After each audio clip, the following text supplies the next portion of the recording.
Hey everyone, my name is Garrick Hoffman and this is the Intriguing Individuals podcast. Today's intriguing individual is Katelyn Burrell. She is a breast cancer survivor, aspiring business owner, and aspiring mama. Katelyn, thank you for joining me today on this podcast. Thank you for having me. So the reason why I wanted to bring you on the podcast is because I am really fascinated about your story. I was really captivated by your story when you posted some social media stuff about your I guess like basically seeking an independent surrogate. And it provoked me to, want to talk to you a little bit more and get your side of the story and just figure out exactly what's been going on in your life, for the last couple of years. 'Cause I know that you've been going through a lot of stuff, mostly beginning in 2019. So could you describe maybe starting in 2019, as early as possible, I guess, like what you were aiming to do, and what happened starting around then. Yeah. So my husband and I were looking for a house, and the market was not as crazy as it is now, but we wanted land. So we kept looking further and further outside of Portland. Luckily, we were about to give up. I was like, I am so done with this process. I deleted the realtor app. I was like, we're not doing this anymore. And that night, this house came on the market. And Sam was like, it's everything we wanted. It's perfect. I'm like, I don't even want to see it. How long did you say you guys had been looking for? It'd been like a year and a half. Year and a half. Yeah. We were being picky because we deserved to, Yeah. It wasn't our first house. So we knew that it was a house that we wanted to have our family in. We knew that we wanted land. Like, we just weren't willing to sacrifice the things that we really wanted, because then we knew we would just be in a position where we were looking again. Anyway, so we ended up finding this, and short story about that. So Sam was like, this is the house. Like, I was going away for work, and I told him, I'm like, you can go look at it. Like, I don't have time. I was going to Arizona for work. I'm like, whatever you think. He looked at it. He was like, it's the one. We need to put in an offer. They accepted our offer. I still hadn't seen the house. They came and did the inspection. I still hadn't seen the house. And then finally, like a couple days after the inspection came back good, I was like, okay, I guess I really need to go look at this house. And I walked in, and it was everything we wanted. So we bought this in June of 2019 with the plan, once we kind of moved in, that we would start our family. We got married in 2017, so we wanted to have some time just enjoying being the two of us. We got a dog, who is our world. And anyway, her name is Rye. Sam named her, like the whiskey. Oh, yes. Okay. Was that the direct inspiration? Pretty much. Yep. Awesome. And then, so we were very lucky. We got pregnant almost right away. And we're very excited. We actually decided to keep it between the two of us because, again, I was going away for work. And we... She just wants to hang. I know. I don't blame her. We're pretty cool people. So we decided to keep it between us. And once I got back from my trip to New Orleans, we would share it with our family. We ordered all the fun, exciting things to share. And while I was out on the trip, I ended up experiencing bleeding, calling my doctor, and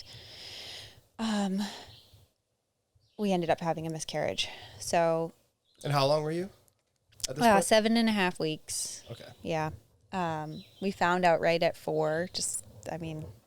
Nowadays you can find out sooner than you used to be able to. And so anyway. And this was at one point, what point in 2019? This was September 2019. Okay. Yep. So had to call my mom and my sister and not only tell them that I was pregnant, but that I was losing the baby and that I was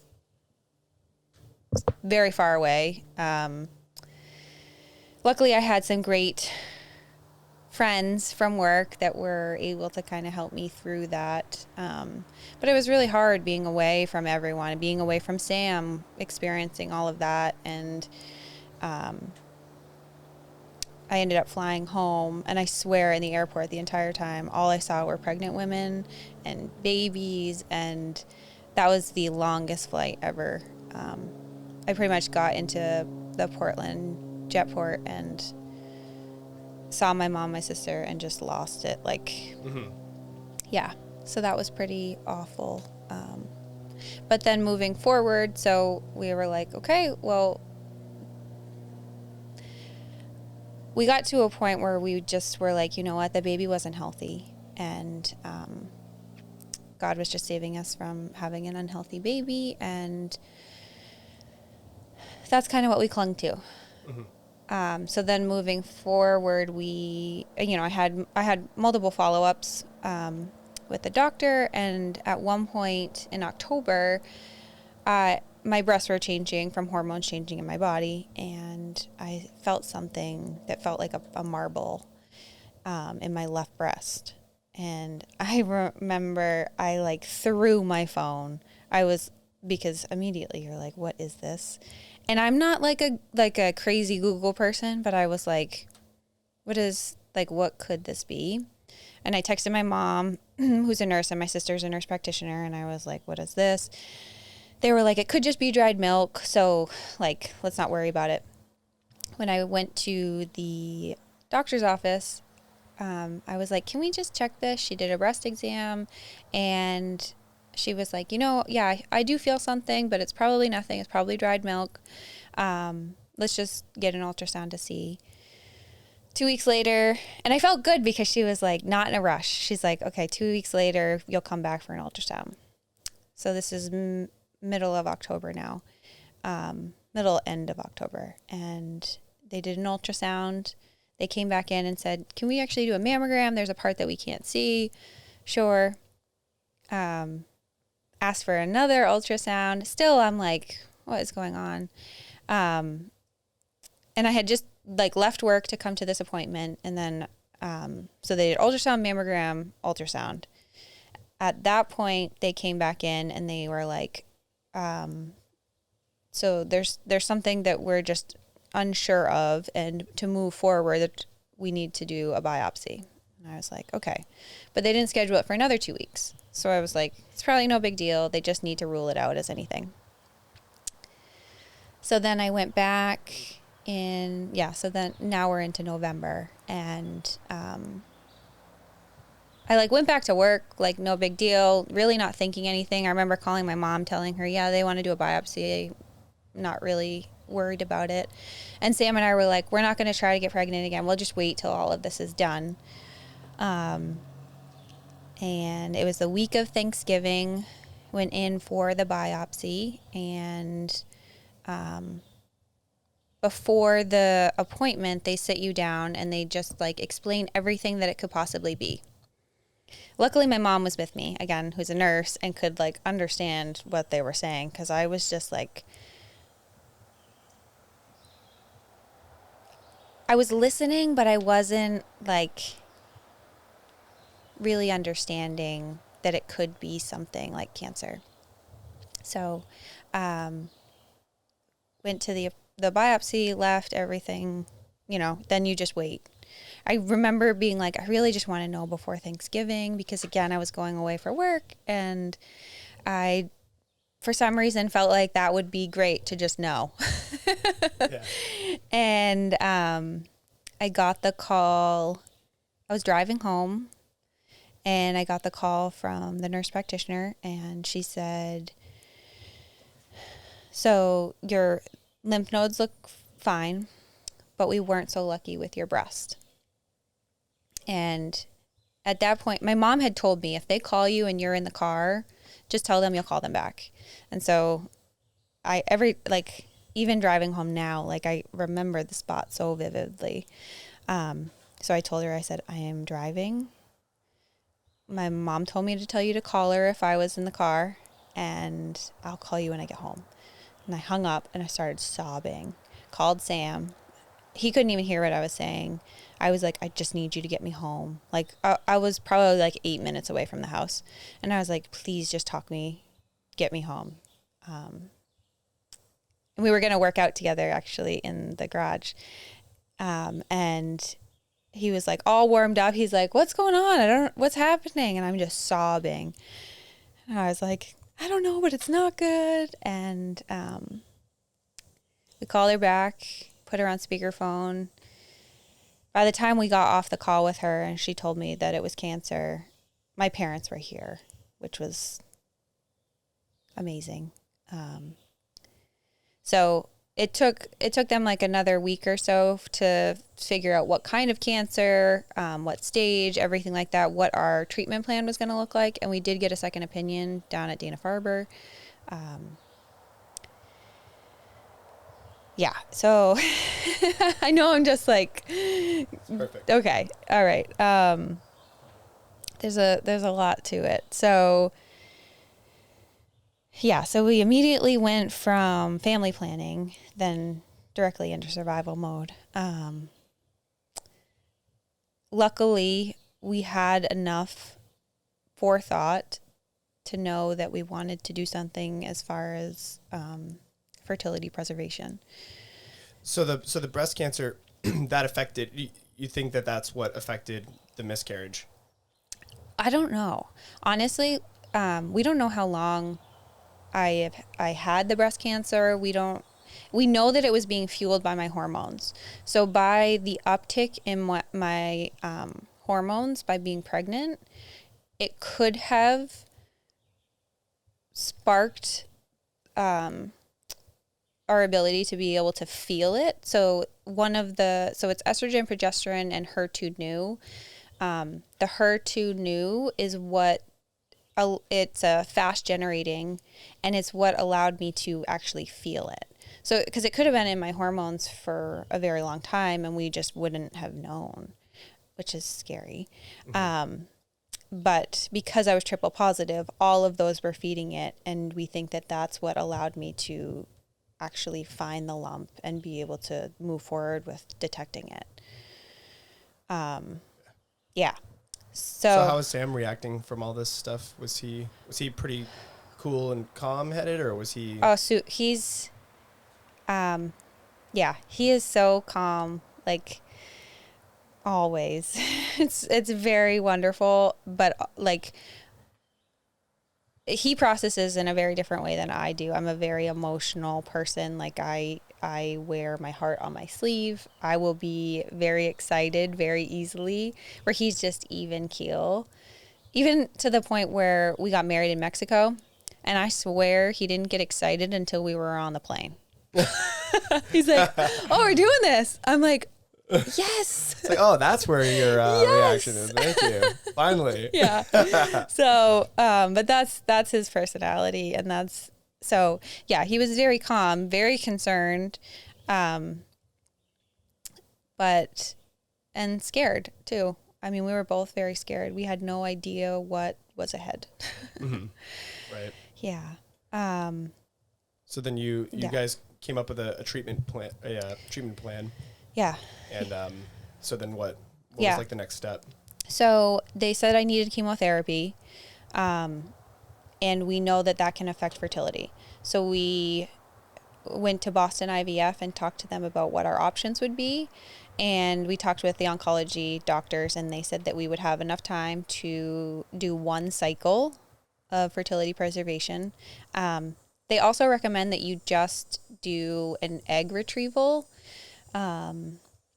which is a couple week process. You do need to do injections and take medication.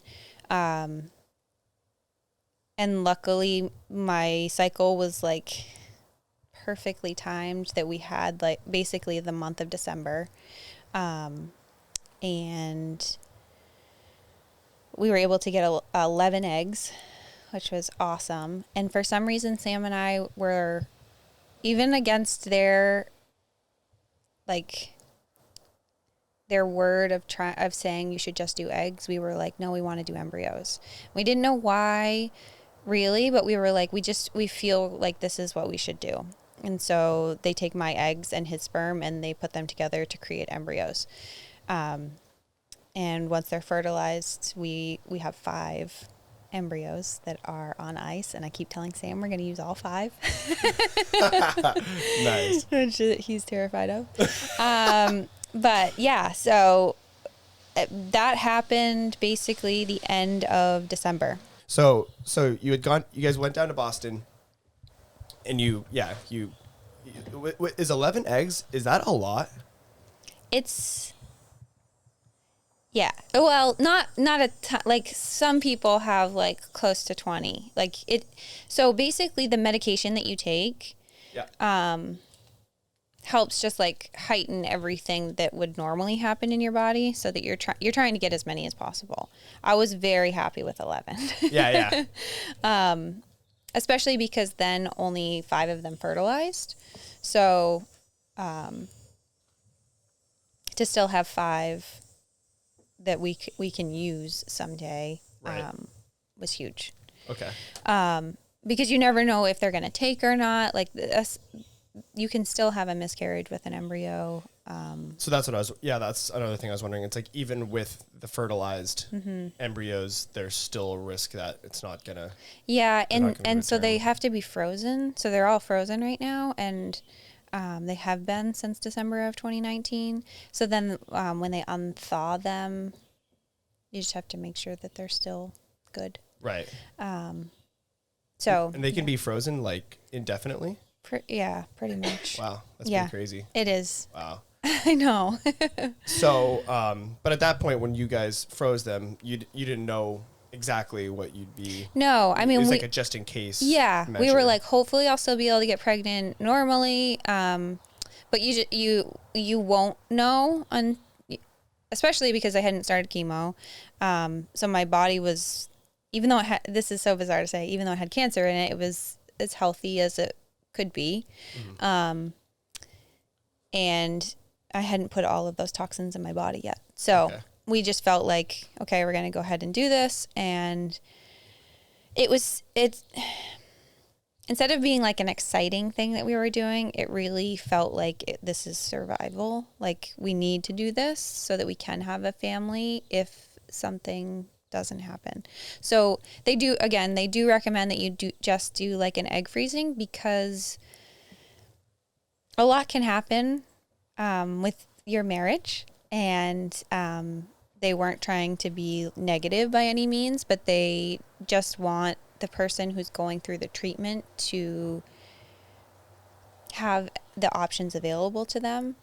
And Sam and I were like, we're going to do this. We're going to do embryos. And we just felt really called to do that. So yeah, we moved forward with that. And then, so it was Christmas. So we did the egg retrieval actually on the 28th of December, but backing up to Christmas, that was the day that it finally all hit me what had happened between appointments and the miscarriage, and quickly injecting myself with hormones and just everything happening so quickly. So you have to do a couple different shots, and you have to take medication. And I had done the shot on Christmas night, and I don't think I'd eaten well that day. Like, holidays, you're usually just having a little bit of this, a little bit of that. I had an espresso martini that my brother-in-law made, which was delicious. Shout out to Katelyn's brother for the espresso martini. Yeah, seriously. It was so good. But I'm not a big drinker anyway. And I think it all kind of added up. But so we got home and I was doing the injection, and I went over to the sink to take the medication. And as I was going to put the medication in my mouth, Sam was next to me, and I said, I don't feel so good. And I started to drop the pill, and he went to save it from falling in the sink. But at the same time, I fell backwards and I completely passed out and actually smashed Rye's water bowl. It was like this beautiful ceramic bowl. And when I woke up in a pool of water, but I thought that it was blood because my head was pounding. So I was very scared, and we ended up having the ambulance come because I believe that was my first hot flash that I was having. So my body felt like it was burning from the inside out. We ended up going to the hospital, found out that it was a vasovagal reaction where my body I just blacked out. But I think it was all just coming together for me of like what was happening, what we were trying to do in a quick time period, and what was ahead. So that was like the big moment for me and Sam where we were like, okay, we need to slow things down and do what we can to take some pressure off of ourselves, do what we need to do, but like, let's be smart about this going forward. So we ended up doing the retrieval 3 days later. And I remember I still had like this like pain in my head from falling. And I did have like a cut on my head. And then the 28th we did that. And the 29th I got my port placed. So it was like a huge week of, I ended up choosing to get a port, which is instead of getting, because I knew the chemotherapy was going to be done by IV. So instead of getting poked every time in my arm, they can place this port in and the infusion can go in through there. And it saves your veins is one of the big major things that it does. And you don't still have it, do you? No. Okay. I have a scar now. Yeah. I was very happy to get that out. So you can see it. It's like a little bump on underneath your skin. But so that was like a really big week. And then the 7th of January, I started chemotherapy. So that was all within 10 days. Yeah, you had the heat flash, you fell, you did the retrieval, and then you began chemotherapy. Yeah. That is definitely a trying 10 days. Yeah. And I was still trying to work at that period. I worked through until like that 4th week of chemo. So I did 12 weeks of chemotherapy along with every 3rd week I did hormone therapy. Which is Herceptin and Perjeta. And I would go down to Boston every 3 weeks for that longer injection. Okay. Was that problematic for your employer at all? Like in terms of? I was lucky enough to go on FMLA at that point. And what's that for people who might not know? Yeah, family medical leave. So it's what most people end up taking when they go out for, when they have a baby, is that it's job protection for 12 weeks. So I ended up going out, and that 4th week was actually also when my hair started to fall out. So it can start falling out at any point once you start chemotherapy, but it's usually what they were telling me between 3 and 6 weeks, which was a big deal for me. I have always had crazy, like lots of hair, and it felt very much a part of my identity. And I was really scared about that. And it was always very long too. So I did end up cutting it to above my shoulders. My sister and my aunt did it with me also. So we all had the same haircut for a little while, which was fun. That's adorable. But was that the shortest it had been like ever? Yeah. basically. Wow. Yeah, Okay. I've always had long hair, and so it was that part was fun to do together. And then it was the end. It was actually, so Sam and I got married here in Maine legally before we went to Mexico. And we got it I call it an anniversary week, because January 28th was when we did it here, and the following Saturday was February 4th when we did it in Mexico. So it's anniversary week, but it was January 28th of 2020. The day that morning, we were going down to Dana-Farber for my infusions, and we were going to the gym in the morning, and then we were going to head down and got in a good workout, and I went to take a shower, and when I was in the shower, I could feel the hair just fall, like it was all over my body. I ended up screaming for Sam to come in to the bathroom and help me. It was like my hands were covered. I couldn't get it off my hands without like more coming on my hands, and it was the worst experience. So he ended up coming in. He was like, I remember him even saying, like, don't look down, don't look at the drain, like, it's okay, I'm gonna take it off, like, I'm gonna get it off, and you just get out of the shower. And I was just sobbing. I remember getting dressed and sitting in the car, and still sitting in the car, the hair was just like falling.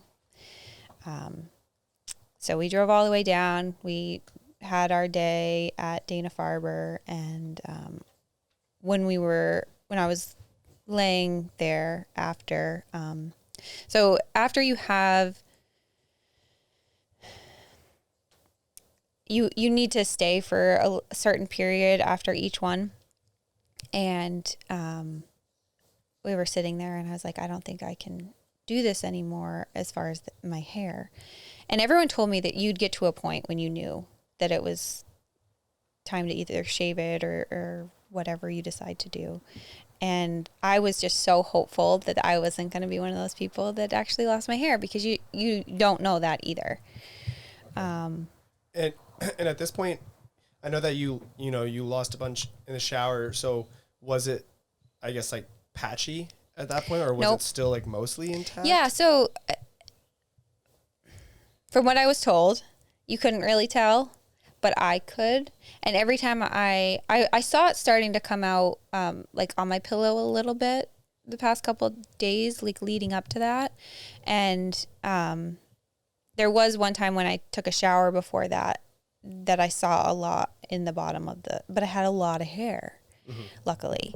But if I would try to put it up in a ponytail, a lot would come out, and it was just starting to feel scary that I was getting to that patchy point, that I could be getting to that point. So I had messaged my hairdresser, and she's amazing. She told us to come right to her on our way home from Boston. And so Sam and I went to her.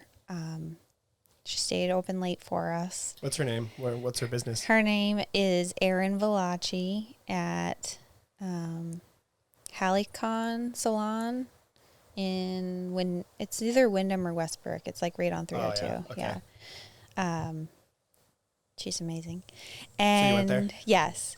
So yeah, it was, she's been my hairdresser for probably 10 years. And I've followed her as she's moved around, and I told her it was time, and she was ready. And Sam ended up taking a video of us I had seen some people doing that, and just seeing how powerful it was.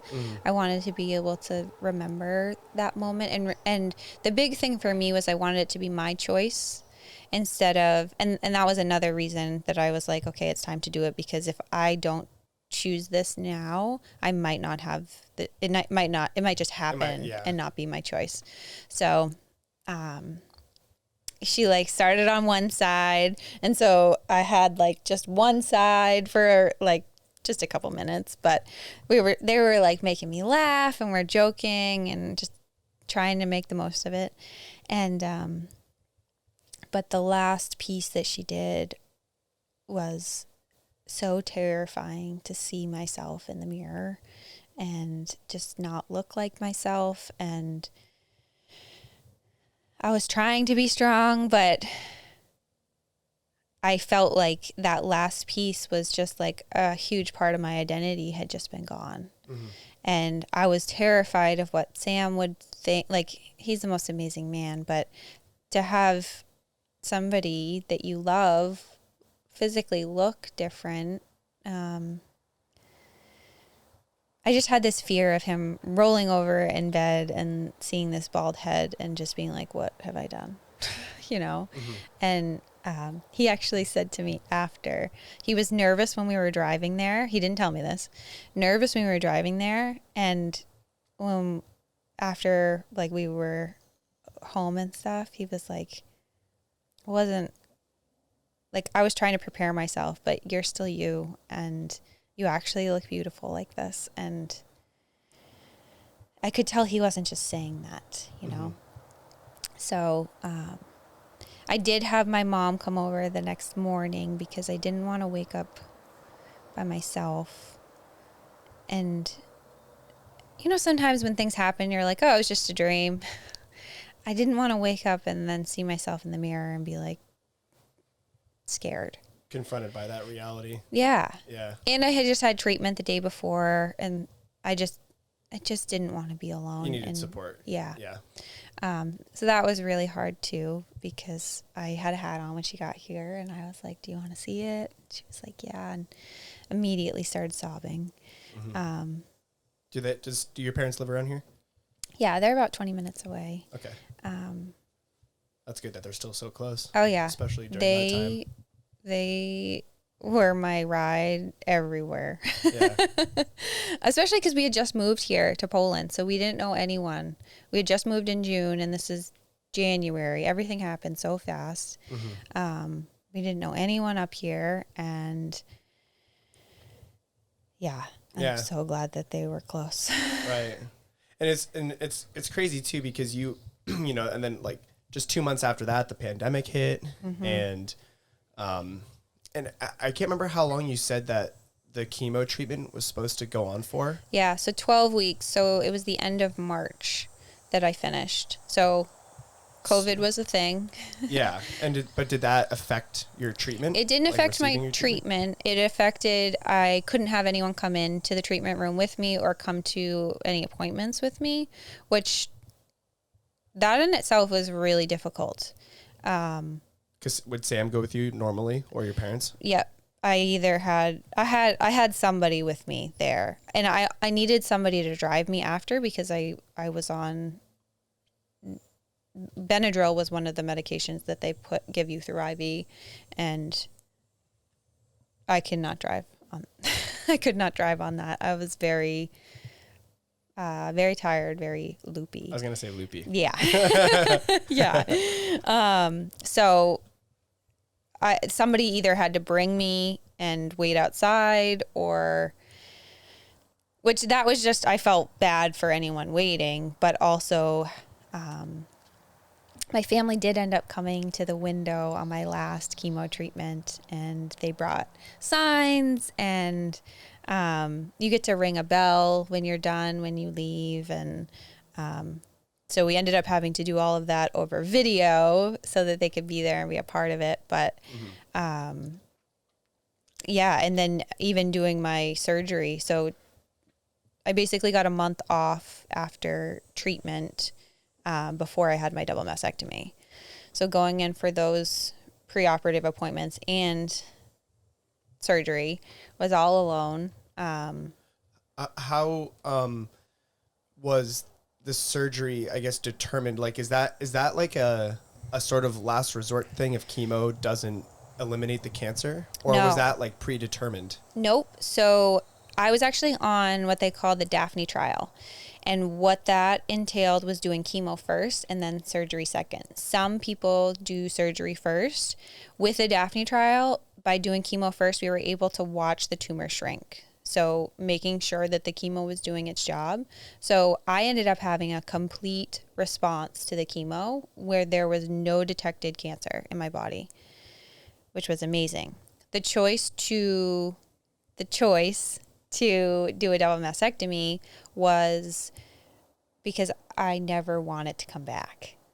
Right. Okay. So, and just to clarify, since there is a lot of medical terms being used, like biopsy and mastectomy, can you describe at least what mastectomy is? Yeah. So double mastectomy is basically taking both of my breasts completely off my body. And it was your choice to do the double. Yes. Right. Yep. Okay. Even though it was only in one, I did go back and forth because one of the major things is now I will never be able to breastfeed.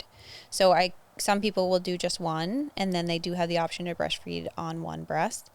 I felt for me that, first of all, a lot of women, you don't even know if you're going to produce breast milk. You don't know if your baby's going to latch. And I felt like that was a lot of pressure to put on myself to be saving my breast for this one reason.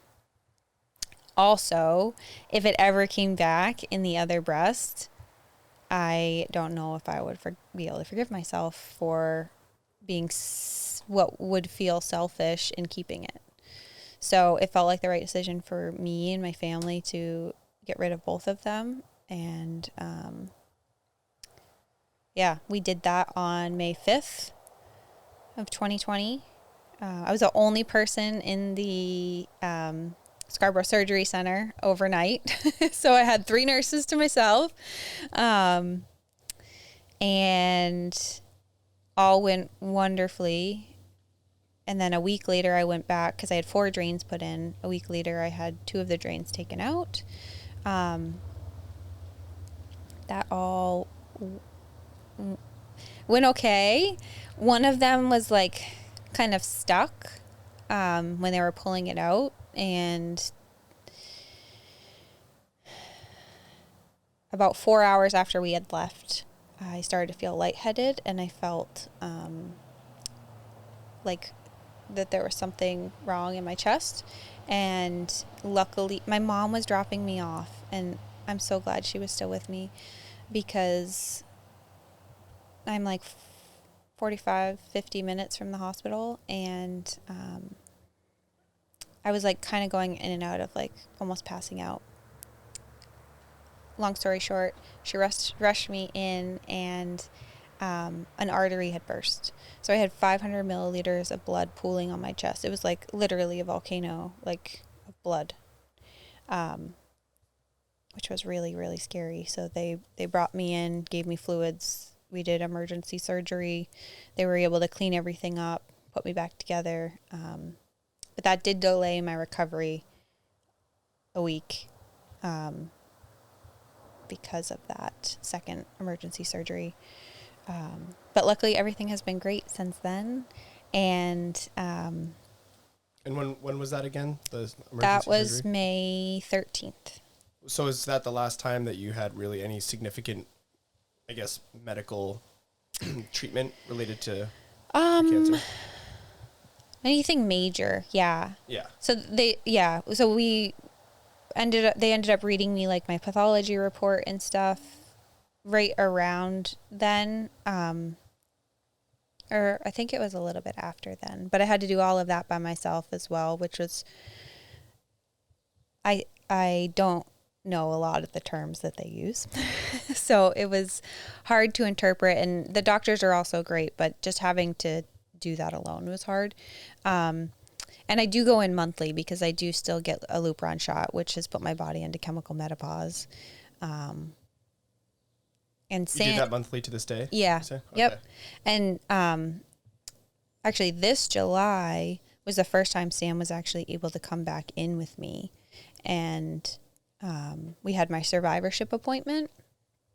And that was triggering in so many ways for both of us to just his first time being back there since my diagnosis, really.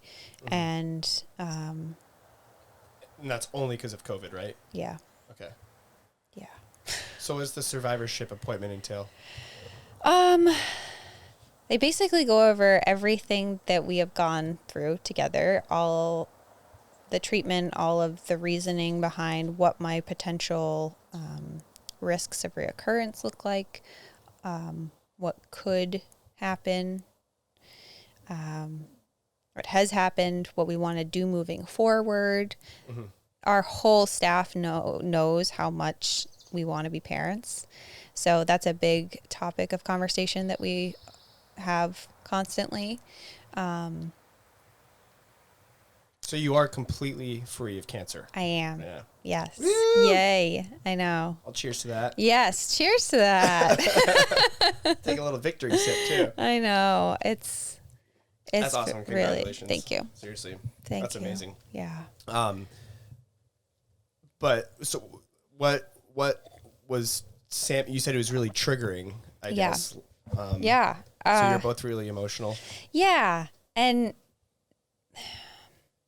just like remembering everything that we've gone through to get to this point and all of the appointments and conversations. And at one point during 2020, I remember, so also the double mastectomy was 4 days after my 30th birthday. And I always really wanted to do something big for my 30th, like have all of our friends go somewhere and do something. And that was not only because of COVID we couldn't, but because of surgery and everything else. So that was like a huge downer for me. But to relive everything, and I remember Sam being like, I just want to not talk about cancer for once. And I was like, believe me. Yeah. Mm-hmm. He's like, everyone is so wonderful and supportive and they want to know how you're doing, but nobody, like, I want to talk to somebody about like golf, you know, I want to talk to people about things that don't matter for a minute because our life was so consumed with cancer. And I totally appreciated him being able to say that to me because it's all we talked about. When was the next treatment? How was I going to get there? What was I going to do if I didn't feel good? And it was all consuming. Yep. And so going in for that survivorship appointment, we were just reminded of everything. And I really think that was the point for him where he was like able to step back and finally see what we had gone through. And that's when he could start processing. And that was just the beginning of July of this year. So was he really, really emotional? Yeah. Okay. Yes. Poor guy. Yeah. I felt like... He's not normally a very emotional person? No. I mean, he's... As far as like, I don't see him cry. Mm-hmm. And he cried in this appointment. And it breaks my heart that I know that it wasn't my fault, and I know that it wasn't my choice to go through any of this, but it does feel very much like I put him through this. Mm-hmm. And there were many times through this that I was like, you don't deserve to be going through this. Like, I understand if this is too much. Mm-hmm. Honestly, like giving him an out, like you don't have to stick through this. It's too much. I get it. And for him, that was never an option. Yeah. How long have you guys been together for? We met in 2014 and we've been married since 2017. Okay. So. Yep. Yeah. Yeah. 7 years. Yeah. We've been with each other. Yeah. He's literally been like, we became friends first, mm-hmm. which I think is so important. Like, you have to have a friendship with a person you're going to spend your life with. You have to want to do, like, you don't have to do everything with this person, but you have to like want to be around this person. Right. I believe. Yeah. 100%. Yeah. Yeah. You can't. And it's funny because I remember people would say, when they were getting married, that they'd be like, I'm marrying my best friend. And for the longest time, I didn't really understand that, but maybe that's because all my best friends have been dudes. Yeah. You know what I mean? Yeah. But like, the first person I fell in love with, like, she really totally was my best friend. Yeah. And I felt more comfortable with her than literally any of my guy friends. And I'm like, oh, now I get it. Yeah. Yeah. So it's a really understand. wonderful thing to be able to just like be fully you and be accepted for everything that you are and to be loved for that. And I couldn't ask for a better partner to have had to go through all of this with. Yeah. But the doctors, when they were talking to you guys about like the embryos and doing that, and they don't know how like marriages will unfold, it was almost as if it's like suggesting that that doing that or going through all of that really can put a strain on marriage and challenge it. Yes. And do you feel that way through your own experience? Yeah, I do. I mean, like I said, I was giving him an out at one point because I was like, this is too much. You don't deserve this. And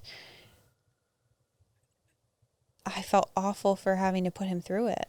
It is a big burden to bear. Yeah. We have, our marriage has strengthened so much through this. And they do say, like through hardship, you get stronger.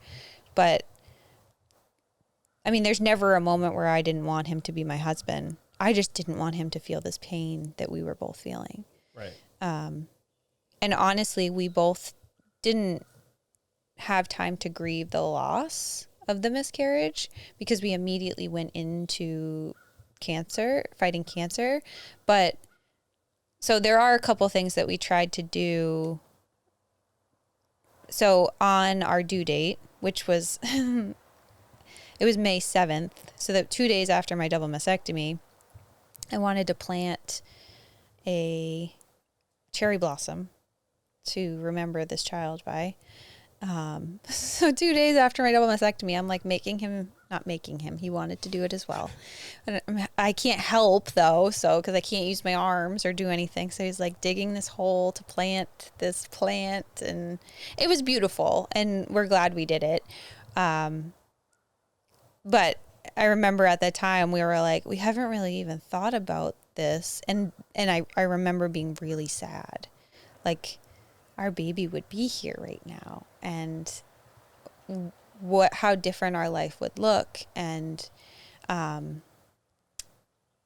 when we really started to understand, like, our baby saved my life. And had we had a 1-year-old or had a baby at that point, like, I don't know. We don't know if we would have detected it. We don't know if it would have been at a further stage as my hormones would have continued to increase. So our baby not making it into this world was so that I could be healthy. And I am so grateful for that. Yeah, I bet. Yeah. Do you know like the stats on breast cancer in terms of, I guess, like, survival of it in general, if it can be, because I know that various cancers can be different the way that they affect people. I don't know survival numbers. I do know that the statistic is 1 in 8 women are diagnosed with breast cancer. Okay. It's a lot. Yeah, it is a lot. And but there must be like I think there's a high rate of survival with breast cancer, right? Yes, because they have done some extensive research. Like, breast cancer is one of the cancers that they've done the most amount of research on. Okay. Which I'm very grateful for. Yeah, for sure. Yeah. And but did they give you a did they also, you said that they gave you a sort of likelihood of it returning? Like, is it a pretty low likelihood? Is it? They're very cautious of what they say. Okay. When they do give any percentages because Yeah. And with me being on the medication that I'm on right now, so I'm on Lupron, which turns my ovaries off and puts me into chemical menopause because our ovaries are the biggest contributor to the hormones in our body. I take a pill every day that is letrozole. A lot of people have heard of tamoxifen that people are on. It's a similar, letrozole is very similar to that. It's an aromatase inhibitor and it extracts the rest of the estrogen from my body. These two things have the highest percentage of keeping me cancer free. If I could try. So I was getting side effects. The reason I'm saying this is because there are side effects from these medications. And they said I could try something else, such as tamoxifen or maybe being on just one and not doing both. But the chance of reoccurrence goes up. Okay. And even 1% feels like too much to me. And so I have joint pain. I still have hot flashes. I have definitely experienced the weight gain that comes with this, and I am also grateful that there are these options for me to stay as healthy as possible for as long as possible. So that's kind of how I try to look at it, even though they're frustrating. Yeah. A lot of the time. But yeah. And now since then, I guess since July, or since your last, major, I guess, yeah, have things felt relatively back to normal, and not all consuming like they were for a while? Yeah. So December of 2020, I still had, an infusion once a month. I was still getting Herceptin, which is part of the hormone therapy. So active treatment ended the end of 2020. And going into 2021, I was like, okay, like this is when I can start living. Survivorship is way harder than treatment, honestly. And I know that people don't talk about it, and I want to be one of those people that do talk about it because you think you yourself and everyone around you thinks, okay, you're done treatment, like you're fine. During treatment, you have a plan, you have a schedule, you know what is next, you know what you need to do. And I'm a very plan oriented person. I am okay, let's check this one off, on to the next, check this one off. Survivorship is the rest of your life. So you need to now learn your new body. You need to learn how and who you want to be, honestly. You're completely stripped of everything. You look different. You feel different. You see the world differently, honestly. For me, that was the case, at least. I'm not kidding when I say the sky is more blue. The trees are more green. There is more color in my life now going through what I've gone through. And I can feel so much gratitude for that. It doesn't mean that I'm not upset with having to go through that to get to this point. Mm-hmm. But it's been hard. And I guess to answer your question, as far as has life gotten back to normal, life feels different, and different in a good way. Okay. And I'm grateful for how it feels, because I do feel like there are things that I thought I wanted or I thought I needed that don't matter anymore. They seem trivial. Mm-hmm. Okay. And very worldly. Yeah. I've even had. So we still want to be parents. We cannot wait, and we are on a journey to becoming parents. But one of the things is I love this house. Like, we've only been here for 2 years, but I'm like, I could sell this and still be just as happy, knowing that it would help us move forward and being able to have a family. And I've had some really crazy ideas on things that we could do, because I don't want things anymore. I want moments. I want life. I want memories. Yeah. You want more substance, I guess, out of life, like the things that matter. Yes.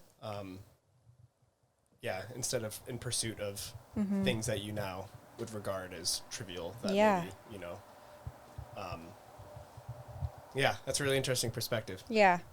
Well, it's interesting too, because it's like, you didn't exactly have a near death experience, but it's like you did sort of the soul, because this kind of stuff, like the things, the trials that you endured, can just challenge your spirit so much.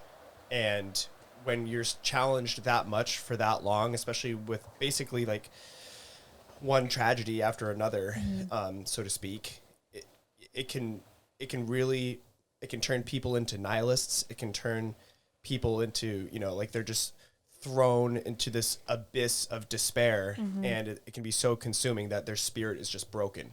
But, your spirit seems like was, it was fortified, and it has grown, and now you see the world almost literally differently, because like you said, things look more vivid, and you realize that certain things matter more than other things. Yeah, don't get me wrong. There's been lots of dark days. Yes. Very dark days when I haven't wanted to get out of bed. I haven't wanted to be in public, especially when I didn't have hair.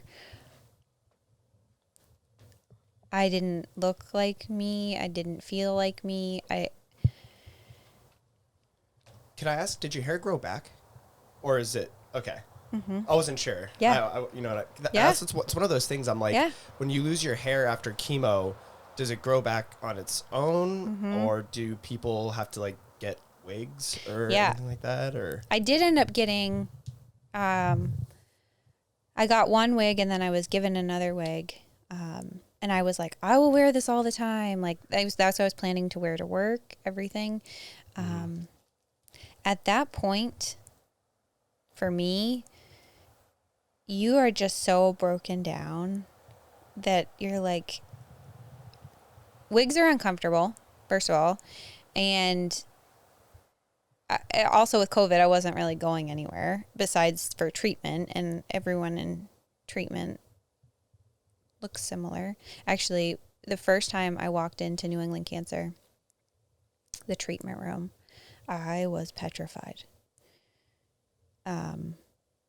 Just everyone looked sick, and I looked at my mom and I said, am I going to look like this? And she has a great sense of humor, and she's like, no, we'll make sure we put makeup on you. Love it. Love the optimism. Yeah. So I was really scared about all of that. But yeah, so there was lots of dark days, and honestly, I have gotten so much closer with my faith to God and throughout this, because it is lonely. Sam was still, I ended up being home, not working, and being home all the time and by myself. And it's not like I don't have friends out here, so they would have to make a point to come out and see me. And it's not like they can just drop by on their way home from work. And, it takes effort. I felt really lonely. And so I would spend time praying and talking to God and listening to worship music. My sister, actually, we ended up trading cars because I took her boys and the car seats are in there. And it was on Air One. And we switched cars back, and she's like, no wonder you're happy all the time. You can't listen to that music and not be happy. I'm like, I know. Yeah. But But spirit uplifting. yes. Right. So my relationship with God I said to my grandmother, who is a very strict Catholic, and I said, I don't know how people go through things like this and don't have God. Mm-hmm. Because there are many times that I would have felt very broken and alone and without him. Right.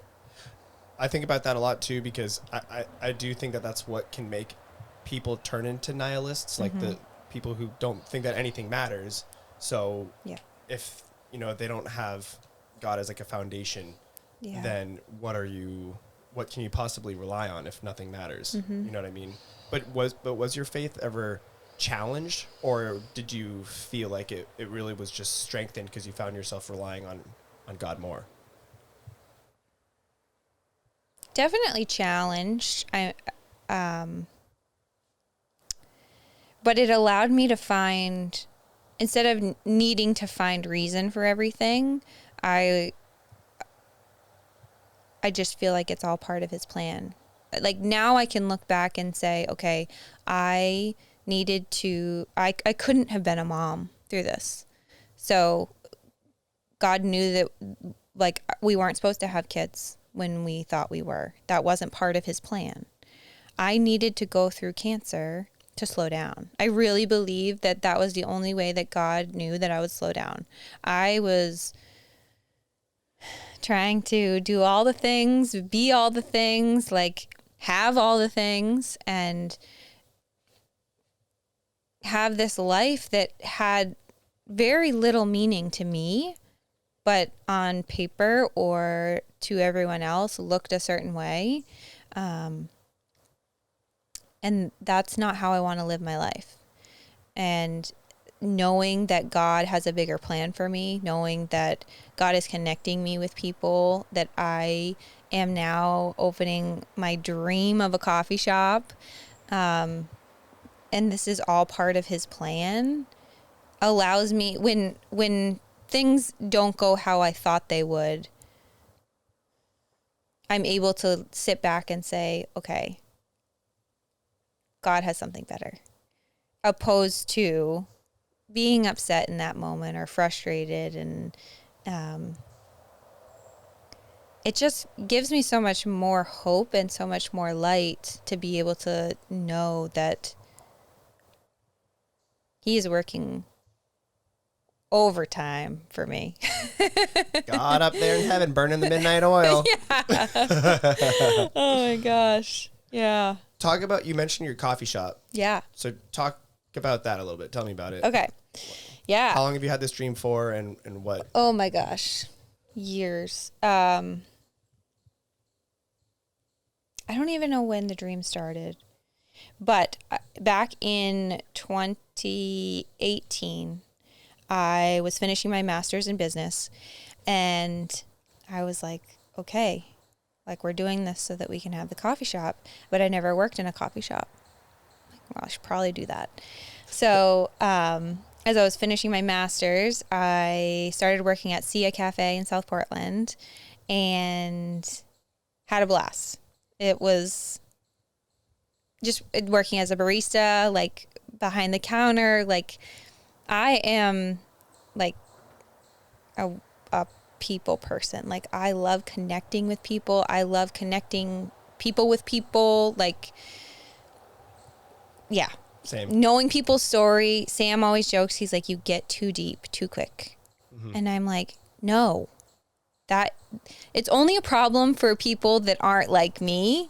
Right. But the people that are like that, like that's how you build lasting connections.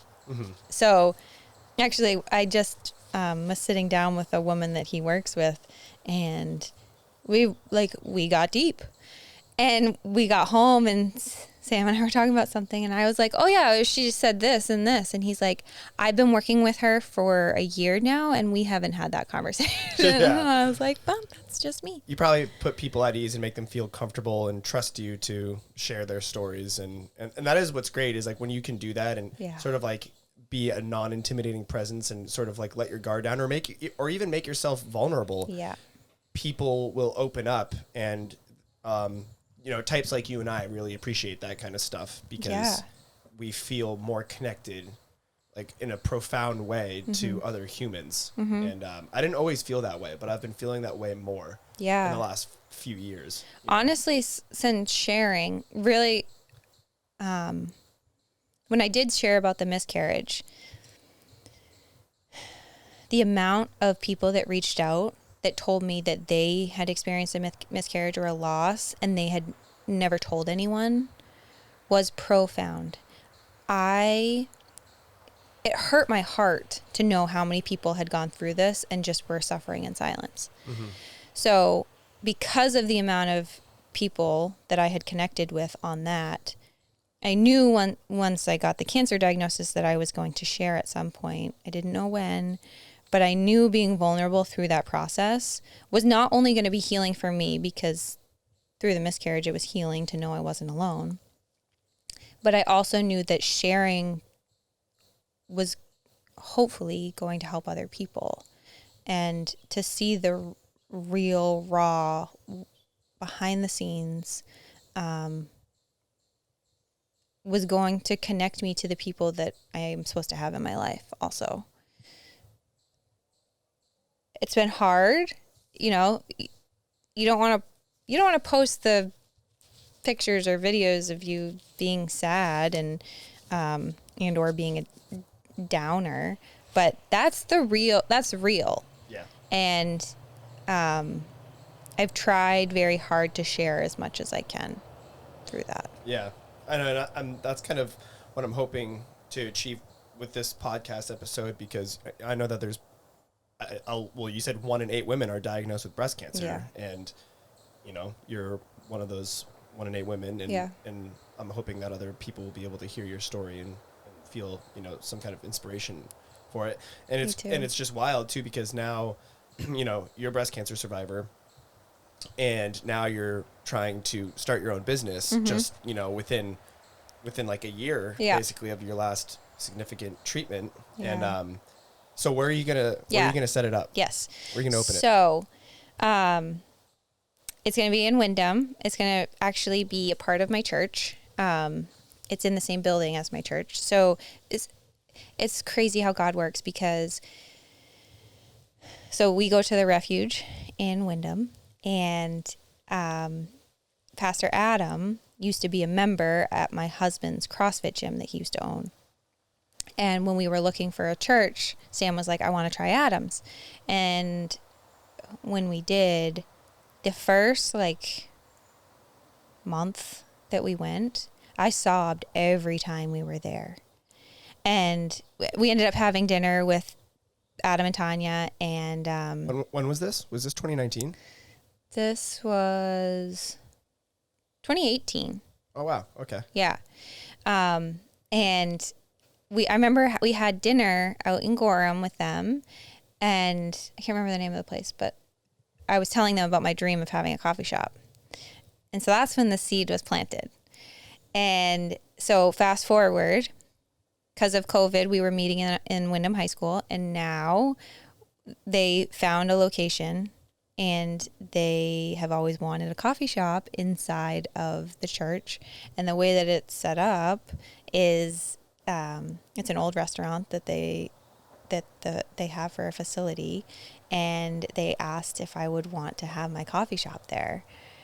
And I was out of my mind excited. And the timing of things too, where I'm finally in this place to be focused on having purpose and building community and connection and all the things that just mean so much to me right now, and hopefully will forever, opposed to making a certain amount of money or what I should be doing, has just all kind of come together beautifully since everything we've been through. And so it is the old Dina Seafood out in Wyndham, by the post office, and it's going to be called Milk and Honey Cafe. We're hoping that we'll be open either end of September. I'm leaning more towards middle of October, just with construction and everything going on and it taking forever. Because they're under renovation. Yes. Significant renovation. Yes. And it's going to be beautiful once we open. But yeah, so it's looking like October, and it's also giving me the time to slowly piece it together too, and make sure that I'm not just throwing something together, like taking the time to pick out exactly how I want it to be. Mm-hmm. Yeah. Okay, great. Yeah. But you're and you have a simultaneous sort of pursuit in the meantime too, because you guys are now looking for. You found a surrogate, right? Yes. Okay. Yep. So you're trying to open a coffee shop and you're looking, or you found a surrogate. Yes. Which this is a full-time job also. So we have the embryos at that point. Again, we still had no idea, but I remember I met with an oncology fertility doctor in December of 2019 before I started chemo, and she told me that 50% of women who have hormone-related cancer or illness end up using a surrogate. And I was like, that is crazy. Because the only person I know that's had a surrogate is Kim Kardashian. And I don't even know her. Like that's the only scenario that I've ever heard of a surrogate. So I was like, that's wild. And just kind of like put that aside. Mm-hmm. End of 2020, really the beginning of 2021 is when we were like, okay, this is when my 5-year clock begins. So I have to be on medication for at least 5 years. They say 2 to 5. You don't know. And especially going through what we went through and being so close to it, I'm like, I just don't know if I'm even going to be ready to try in 2 years, and we don't know if I'll be able to. Right. So anyway, getting to that point, I was like, well, how could we start our family now? So we started looking into adoption. My husband's sister is adopted, and we have always thought that is amazing. But there was something that was holding us back. So we were looking into it, and we both just felt like there was something saying that's not right for us right now. And so, I spend a lot of time with my sister's boys, and being able to see my sister in those boys is just so beautiful. And so we started looking into surrogacy. It's been quite a process. Like I said, like that was really the beginning of this year that we were like, okay, this is what we want to do. I started calling banks, trying to figure out how we could afford this because it is very expensive. There's no financial assistance out there right now. Actually, so we were on News Channel 6 last night, and Maine and Vermont are the only states that don't have financial assistance for surrogacy. They're trying to pass a bill right now in Maine that would allow for that. But the best option that places were telling me was you either take out a loan against your 401k or a home equity loan against your house to be able to afford this. So Sam and I were like, well, I'm trying to open a business and we don't know how to afford this. And, but we both felt like, okay, well, let's just keep moving forward. Let's move forward until we if there's a roadblock, we will face it once we get there, but let's keep moving forward. So continue to get research, continue to talk to people. And then, so for my birthday on May 1st, we decided that's the only thing that I want is to be a mom with Sam. And so we decided to share on social media that we are looking for a surrogate. And when was this? May 1st of 2021. Okay. We got amazing response. I ended up having to put together this form, not having to, but I chose to put together this form that women could put their information in, and then we could go through it and then reach out to them.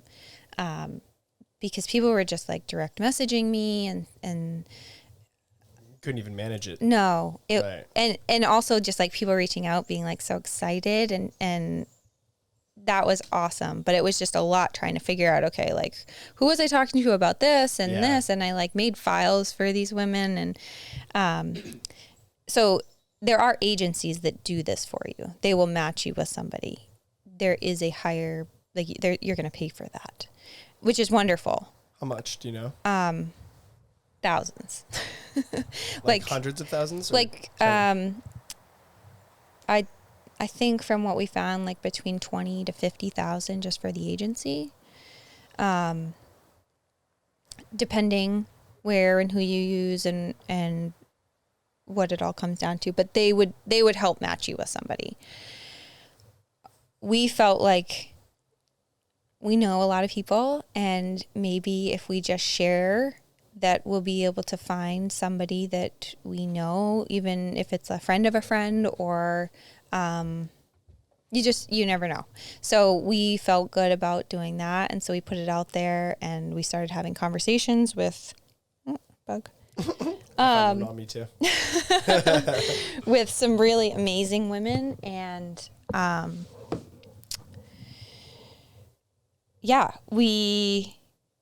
long story short, we ended up finding this awesome woman. I'm not sharing too much about her yet because we still need to get full medical clearance. But she's wonderful. She has 2 adorable babies of her own.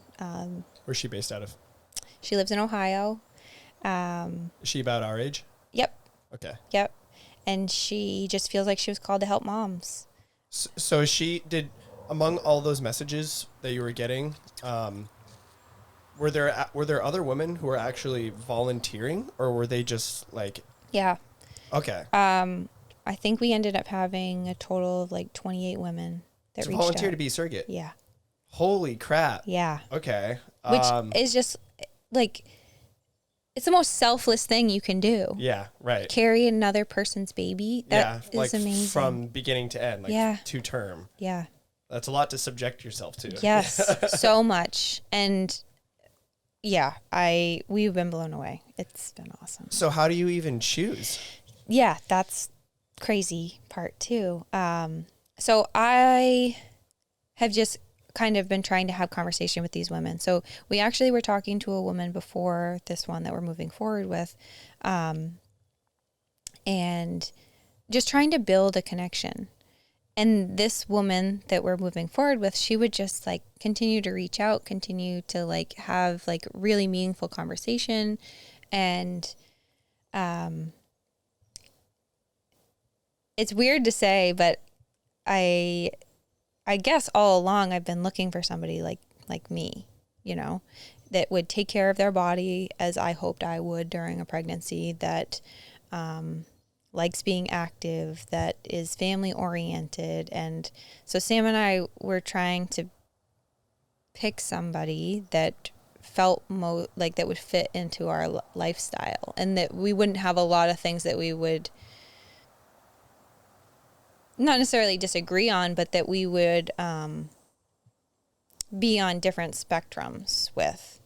And this woman she's opening her own gym, which Sam has done twice. So conversation has just been like very easy and fluid. Mm-hmm. And also, so her, I want to share everything about her because she's just incredible, and I can't wait to. And I think it's just me protecting my heart a little bit and sharing everything, and her. Sure. But I'm very, very excited to be able to. So we have an appointment this month to hopefully can get the medical clearance that we need to move forward. And I was talking to the coordinator actually earlier this week, and I said, is it realistic to think that we could be pregnant by the end of the year? And she said, yes. That's pretty freaking wild. So we're just, it's all happening, and it's wonderful. And we still don't know how we're going to financially make it all happen, honestly. But I just feel like God has put this on our hearts, and we're going to continue to move forward like we planned in the beginning. Is we'll just continue to do what we need to do to move forward, and if we need to slow things down because we need to make more money, then we'll do that. But yeah, we're just going to take it as it comes. Yeah, and you said that the costs associated with this is in the $20,000 to $50,000 range. Yeah. So as an independent surrogate versus yeah. an agency. So surrogate. depending on what your surrogate is asking for compensation, some surrogates aren't asking for very much, but like this day of testing that we have coming up this month, that's $7,200 itself, which we'll obviously pay for. Also, getting her here for this testing is going to, costs continue to add up. Some people, once you're pregnant, will pay for any missed work that they have, maternity clothes. If you want them to have specific prenatal vitamins, you'll pay for that. And some people, they end up compensating, just like you get $2,000 every month. This is what you're going to get. So it can range. What we are anticipating before compensation is that it's going to be $50,000. Okay. Yeah. Just to get pregnant. Right. Yeah. Yeah. And that's not something you can take out a loan for. Yeah. So yeah, you basically rely on, I guess, donations and your own income and everything like that. And I'm assuming probably, and you can stop me if you don't want to answer, but it's all the medical costs related to breast cancer, I'm sure, are not insignificant. No. And yeah. And we still have a bunch of bills. Right. Yeah. Yeah. It's I'm sure. Yeah. And then and you're trying to start up a coffee shop, which is really cool. Oh yeah, but you couldn't. You didn't want to take out a loan for that, right? Well, so yeah, so we still have medical bills that we're paying for breast cancer, and honestly, I still have some bills from the miscarriage. It just all happened so quickly. Right. So at this point, I am no longer with the company that I was working for, and yes, I'm trying to open my own business, but because I am unemployed, I can't get a loan for the business. So, been working on some other creative avenues to be able to fund the business. And then looking into loans for us for surrogacy has also been tricky because of my lack of income, which is frustrating and heavy. And, again, I think it's another example of if I didn't have my faith and I didn't know that this was God's plan for us, that I would continue to question, is this the right thing? But every night I pray, and my husband can attest to this, that I ask God, please slam any doors that are no longer for us, and please guide us through the ones that are. And that's how I am trying to live my life. And it has led us here, and it feels wonderful and scary all at the same time, but I just feel like it's all going to work out. I love the optimism. You really are keeping your chin up, and you have a sense of resolve that I respect. You know what I mean? And I know that it's not easy when you're being challenged from all sorts of different sort of quadrants in life. How does the surrogacy work though if she's out of state? Yeah. Is she going to carry the baby all those states away from Maine? Yep. Our plan is that we'll go down there when she delivers, and instead of trying to have her like hurry up here to, I feel like it's kind of setting us up for failure. Like if we plan on a main birth, because you don't know. And for her to try to get on a flight or drive, that seems like too much. Right. So we want her to just be comfortable where she is, and we will come to her. It has been part of our conversation lately of there's a chance we could miss the birth depending how quickly things go. Mm-hmm. And I reserve the right to change my mind on this, but when we meet our baby, whether it's at the birth or hours later, that feels okay mm-hmm. right now. Right. Well, I'm sure you'd be very thankful just to have it be delivered into the world. Yeah, and be healthy. And that is the ultimate thing. Right. So if it means sacrificing, it's not something small, but if it means sacrificing that to know that this is going to be the healthiest, most seamless situation, then that's what we're going to do. So you could conceivably have a baby basically almost around this time next year. Yeah. Dang, that's so surreal. And you're gonna be a business owner at that point. Yeah. Oh, dang. I know. It's gonna be an amazing year. Are you gonna have to hire anyone for the coffee shop? Yes, I am. I don't know when or how soon. I'm gonna see what I can do. Mm-hmm. It's a really wonderful situation where I want to increase with demand. So once we open, it's probably going to be just me for a little while, but as we get our name out there and we get known in the community and people start coming, I do see us opening up more days, more hours, mm-hmm. and having employees for sure. Okay. Yeah. Sweet. It's going to be so cool. Yeah. Relating to the medical clearance for the surrogate. Yeah. Is that like a really onerous process? Like very, like really strict and sort of time consuming, like has to meet all these criteria? Yeah. Essentially? Yeah. I mean, they do extensive testing on her. They also do psychological testing on her and on us. You know, I mean, it's a very extensive process. Yeah, there is a lot to it.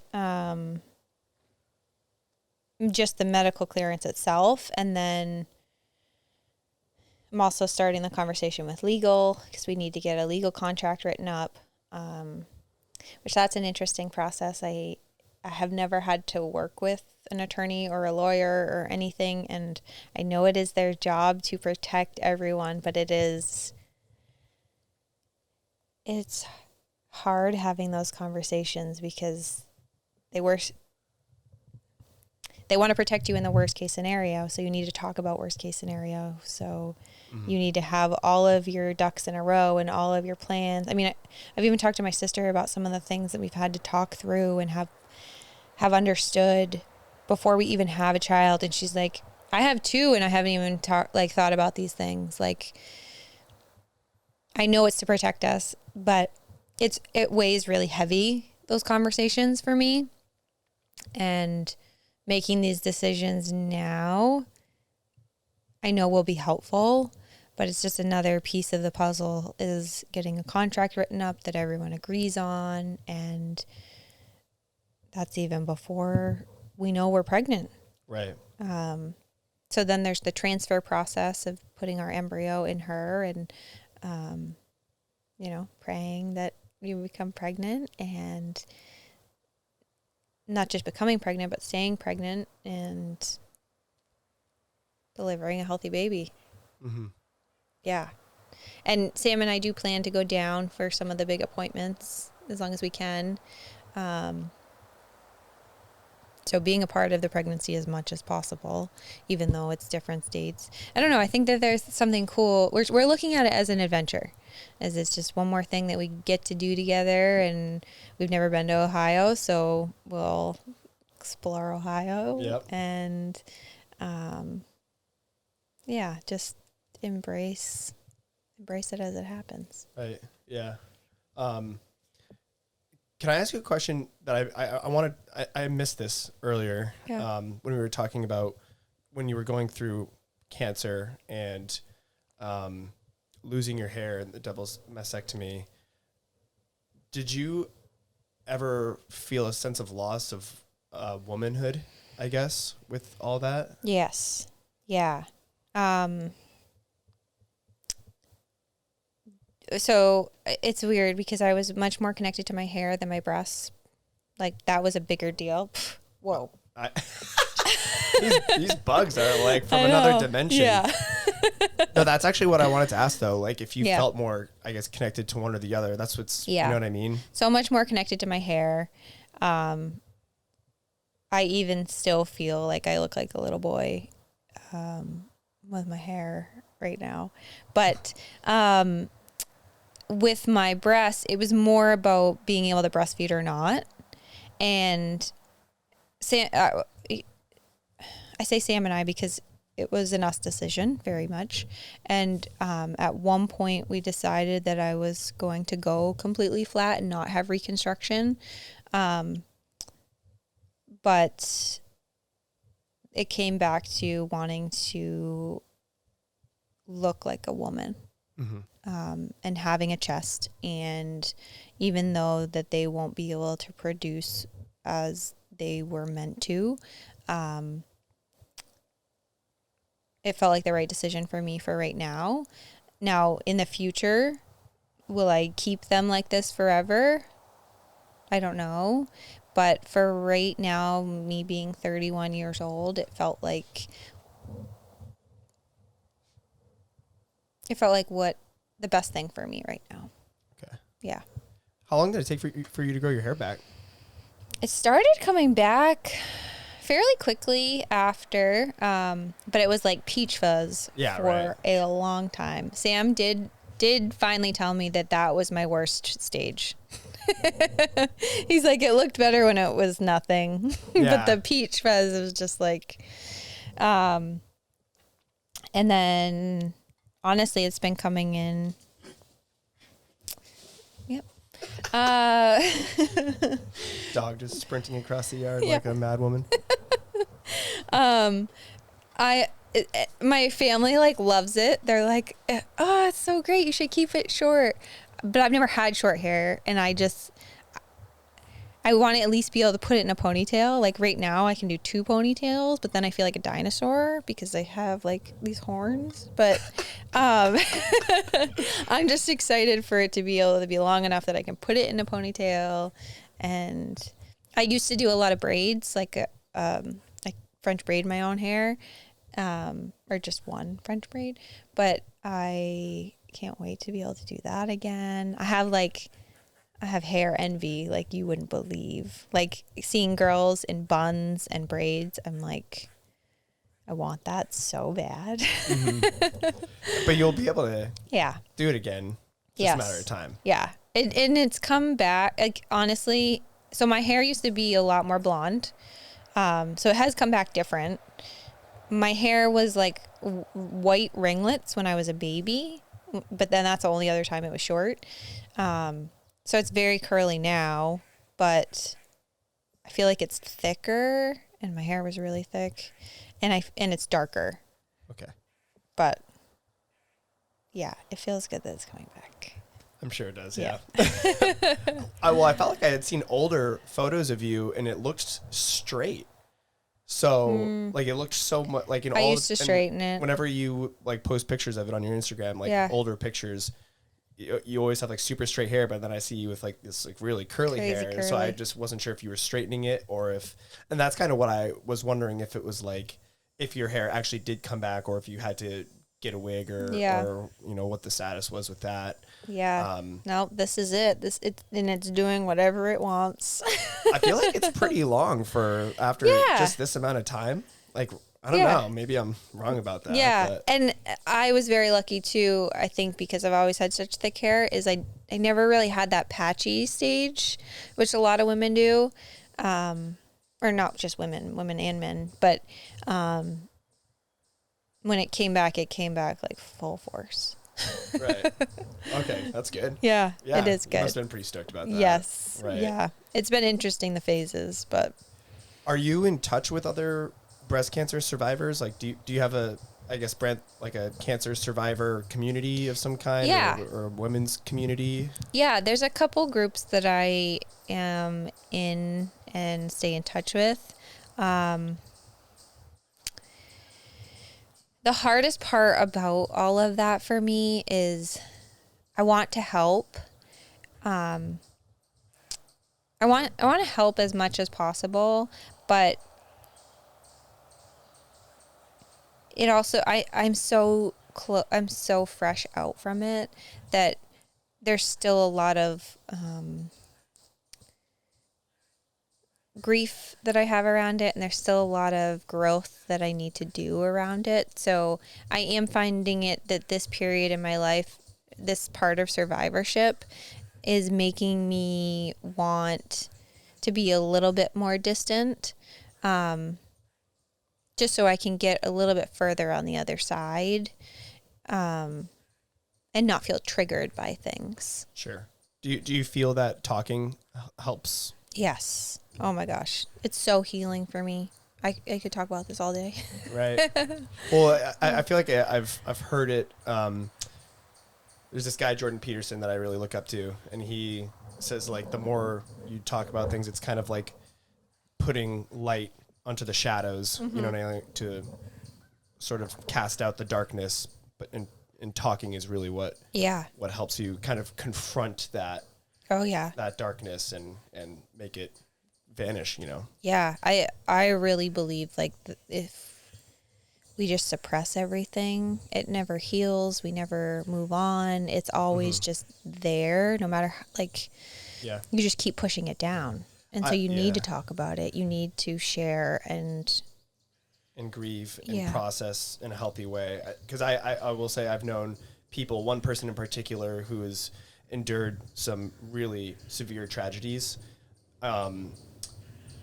And I don't think that he processed it well. And I think that he was trying too hard to be stoic. And it ended up manifesting within him in such a way that I think it kind of fomented really bad habits and sort of just toxic kind of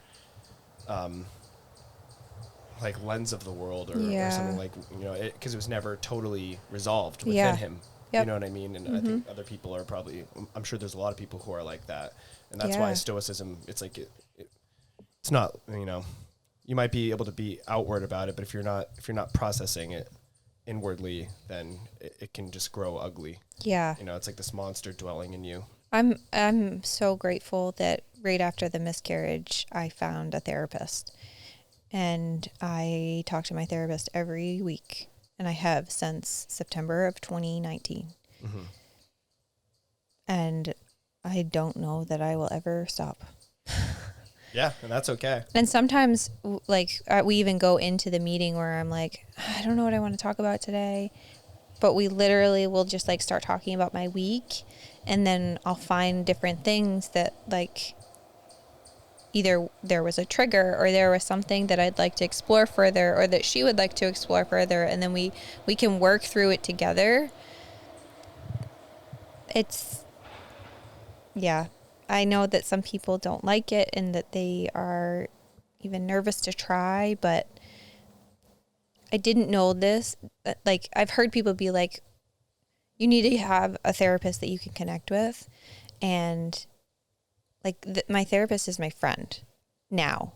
Like, I feel like this is a friend that I could tell anything to, and I know that they are going to give me the best, most professional advice possible. And yeah, she's amazing. Good. Yeah. Yeah, and it can take a while to find the right person. Yeah. You know? And actually, I was meeting with one therapist, and then she retired. And I remember being so mad because it was right before my double mastectomy, and I was like, I don't want to have to explain everything to somebody new. And Right. she was willing to help me like transition to this woman, and I was like, oh, I just don't want to do this. And I remember being so frustrated, but I really believe it was a blessing, because actually this woman and I have a lot more, we're closer in age and just understanding, and it's been a great fit. Yeah. Good. Yeah. Okay. Yeah. So now day to day, are you working basically on the coffee shop a lot, and how are you getting prepared for that? Yeah. So lots of going to coffee shops to get ideas, talking a lot to coffee shop owners, even getting work at coffee shops or more training than work, I'd say. Just trying to understand like what they wish that they had done differently, any recommendations, any specific brands that they recommend, new versus old equipment. I'm working with some women with Small Business Association, helping me with my business plan, and trying to put together an employee handbook. So when I do have employees, I'm not trying to scramble to put something together. Stuff like that I feel like business owners are like, I feel like there's two sides. One where they get it all done beforehand, or they're like, we'll figure it out as we go. I'm trying to kind of be in the middle, where I at least like have some ideas on where I want this to be, but also open to the ability to grow and fluctuate and change, and not be so set on this is how it has to be, because I think that's how I've always been, is this is the vision, like this is how to make it happen. And if it doesn't happen the way that you plan, it's not good. Right. It could be better than I had ever planned. So Right. being open to that, also knowing that I planning to outsource a lot of the baked goods and stuff like that. I feel like I want to just be good at one thing to start, and that's coffee. So learning as much as I can about coffee right now too, and reaching out to other professionals that are better at other things than I am for that stuff. So has it been stressful at all? Yeah. Oh yeah. Oh yeah. I had a feeling. Yeah. Well, that's what's crazy. I think that's what I marvel at with you, is the fact that you've been enduring all these trials for the last, year or two. And then you're it's almost like you're masochistic. You're volunteering to subject yourself to the stress of becoming a business owner, but you're also following your passion. And, and that's what's really cool. And it's, I don't know, there's a lot obviously going on in your life right now. Yeah. And it must be, quite the ride for you. Yeah. So. But definitely purpose driven, Right. And that's what a lot of people say. They're like, when you work for yourself, or you do what you love, like you never work, you'll never have to work a day in your life, or whatever that quote is. There's some of that I agree with, but you're like, you got to put in the time, and you got to put in the energy, and even if you love what you're doing, you still got to kick your own ass a little bit. Yeah, totally. But it feels like, for the first time, I know my time and energy is going towards meaningful work. And I'm finally going to create. So the other thing is, I want to sell good coffee, but it's about creating a space of community for me, and being able to have a place where people can go, feel comfortable, come in for a cup of coffee, or stay all day. Like I want, it's more of an environment that I'm trying to create than it is about the food or the drink, the product. Yeah. Right. Yeah. It's the atmosphere. I want it to just I want it to be life-giving, and I want it to be inviting, but also like relaxing. There's this it's a Scandinavian word. It's called hygge, and it's spelled Hygge, I wanted that to be the name of the coffee shop originally, but I knew everyone would say it. Yeah. There will be a sign somewhere that has it, but it's Maybe like a decoration. yeah. It's a feeling though. The word means like, I can only paint a picture. Like from everything I read too, they paint a picture of like you are drinking hot cocoa by a fireplace with the cozy blanket and a throw pillow behind you, and you're watching the snow come down. Like, do you feel that? Yeah, and there's like a profoundness to it. And that's what I want to create. Right. Exactly. So I really like love that vibe of being able to create that kind of feeling. Yeah. And I find it interesting. You just said that you want it to be a life-giving sort of experience. Yep. And you're calling the coffee shop Milk and Honey, which, you know, the land of milk and honey. Yep. I'm assuming it's a biblically inspired It is title, and that's it is. The thing I love about it is it's biblical. However, if people don't know that, they're not turned off by it, you know? They're like, "Oh, that's a cute title." right. But if people know, then they really know. Yeah. But otherwise they're like, "Oh my gosh, I love that." Right. And so, yeah, of course, I hope that it does bring people closer to God. I'm not going to deny that at all. But I'm also not going to deny anyone to come in that is not a non-believer. Right. And you still want it to be life-giving for them Yes, as in every way possible. Right. So, and yeah, I know that there will be people that are not going to want to come in because it is attached to a church, but I pray that they will. Someday they'll come in and try it and have a good experience. Yeah. So, Right. yeah, I think it's going to be great. That's super cool. Yeah. Dude, I'm so stoked for you. I'm really happy Thank for you. you, and I'm excited for, you know, this next chapter for you. I mean, you're in the middle of that chapter, I guess I'd say, but, you know, there's a lot of exciting things on the horizon, and as a result, there's a lot of unpredictability, but that's also what makes it exciting. Yeah. And almost and kind of fun, even Yeah. if it might be sort of stressful or, you know, cause some trepidation for you. But it's really rad. And how do people, where can people find you on social media, like to follow your story and to follow Milk and Honey? Yeah. So my personal page is at kb.shineyourlight. And